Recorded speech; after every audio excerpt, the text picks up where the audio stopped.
हमने पिछले अंक में देखा कि कैसे शांतनु के देहांत के बाद और चित्रांगद की अल्पायु मृत्यु के बाद युवा विचित्रवीर्य हस्तिनापुर के सिंहासन पर बैठे। परंतु अब प्रश्न ये था कि विचित्रवीर्य का विवाह कैसे हो, क्योंकि भीष्म ने तो आजीवन ब्रह्मचर्य की प्रतिज्ञा ले रखी थी। इस गंभीर समस्या का समाधान कैसे हुआ, आइए जानते हैं। विचित्रवीर्य युवा थे और उनके विवाह का समय आ गया था, परंतु हस्तिनापुर के लिए कोई योग्य कन्या मिल नहीं पा रही थी और भीष्म अपनी प्रतिज्ञा के कारण स्वयं विवाह नहीं कर सकते थे। सत्यवती भी इस बात को लेकर चिंतित थीं। तभी भीष्म को सूचना मिली कि काशी के राजा अपनी 3 पुत्रियों अंबा, अंबिका और अंबालिका के लिए स्वयंवर का आयोजन कर रहे हैं।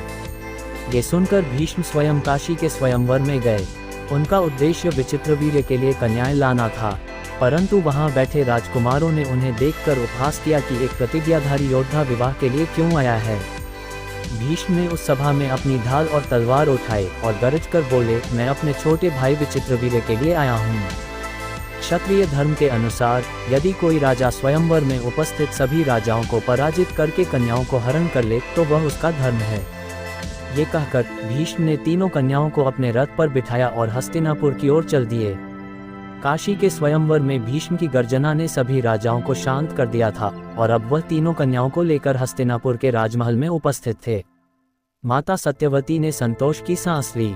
उन्हें लगा उनके छोटे पुत्र विचित्रवीर्य का विवाह निश्चित हो गया और वंश आगे बढ़ेगा।